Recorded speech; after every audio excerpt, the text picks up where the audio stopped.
A day in my life is a mambalay niya content creator of age of 15. Kaya mapapasabi ka lang talaga ng ay for sagani. For today's vlog, isama naman nga po pala niyo ako sa aking makaganapang ngayon. Pagpapasok nga po pala ako ngayong ilang araw at ngayon nga po pala nagpaplansya nga muna po pala ako sa mga oras na yan. At para naman hindi nga po talaga gusot ang aking uniform sa pagpasok dahil ako na nga po talaga nagpaplansya dahil hindi nga po talaga kapagplansya si mama. Ikipaghahanda ko nga po pala ang aking uniform para pagpasok. At nga po daw po siya nga po pala ay si Kahataw vlogger. May vlogger na hindi po pala dito sa Jose Panganiban sa J. Penachis High School. Yan nga po pala si Kahataw. Shoutout po kay Carmena. And hindi nga po talaga nagpatalo ang mga ka-J. Penachis at dalawa na nga rin po pala ang vlogger dito. May Mambolay niyo pa at meron pa tagang Kahataw. Kaya nga po siguro tagahataw kasi sobrang hataw niya sa pagsasayaw. And I'm SPA nga rin po pala ako dyan at ayun nga po talaga nagiging kasama ko nga rin po pala pag may labang kami ng sayaw.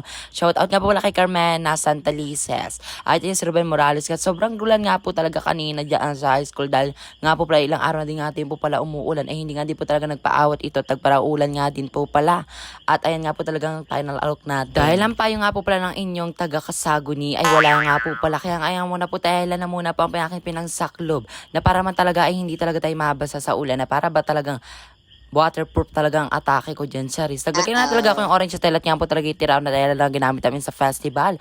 Nang may pakinabangan ko nga po pala, di na lang muna po dyan sa amphitheatro para naman nga po talaga. At habang nakikipagchismisan nga po pala dyan si Kasaguni, ay kailangan mo talaga natin ng mga effort muna tayo ng mga Kasaguni. Lalabas nga muna po ulit kayo mga Kasaguni para nga lang po talaga bumili nitong turon at nakikrave na nga naman daw po sila sa turon at sa Kamampala. Doy wala nga po talagang turon at tag-uulan pa nga po pala niya sa mga oras na yan.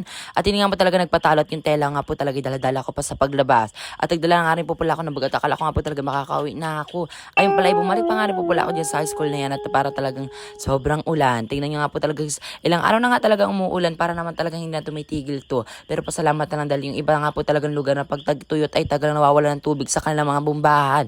Katulad nga din po namin dito pag natagtuyot ang araw ay grabe, wala na nga rin po talagang tubig dito sa amin. Kahit napila na nga lang di po pala kami minsan. Kaya sana na nga po talaga ay paminsan-minsan umulan naman ay hindi naman talaga yung sagang init na super duper.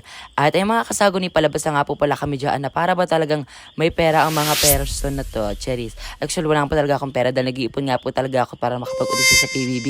Ay pangarap ko nga talaga makapag-audition sa PBB pero wala naman talaga. It's pangarap nga lang po pala ito. Sa amin kakalakad mga Kasaguni ay hindi nga ako wala na malaya na yung yan nga po talagang bag na yan ay grabe nakakayanat na parang nakampo talaga ako dyang madre. Madre na may saklob-saklob sa ulo na para bang gayon. Cheris. At ayan na nga at palabas na nga po. Chismisan muna nga po agad kami dyan talaga sa gate na pa talaga ng mga lapit sa may gate ng high school namin na para ba talagang kami ang batas dito. At hinihayaan ng mga po talaga. At tumboy na nga muna po pala kami dyan mga bi.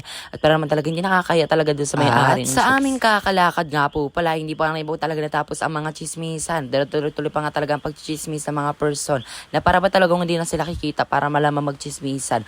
At may nagchismis-chismis na muna po kalam niya bang nagbibili. Siyempre hindi pa talaga mawawalang kachismusahan. At lalo't pag magkakasama, magkakaklase, ay kailangan mo talaga magchismis naman. Ano bang hindi na makapagchismis? Para naman KJ ang mga person. At medyo may nga po talaga pag voice over ko dahil nga po talaga umuulan na naman ngayon sa mga oras na ito. Oras na nga po pala ni grabe naman nga po pala ang ulan dito ngayon. At ayun nga po talaga may mga polis pa nga po pala dyan sa may labas ng high school at mga picture nga po pala. Siyempre hindi pa talaga pagkachismusahan ng itong Kasaguni. Hello mga Kasaguni, eme. At ayan na nga guys, wala na nga po talaga kami nakitang turon. Kaya ito nga po talaga tabi na nga po sila ng price. Nagdadalawang isip ang harap po sa at nga po pala yung pinsan ko. Dumating na nga po pala sila. Ayun nga po, taburaot pa nga muna po pala ako dyan ng 2 pesos mga Kasaguni.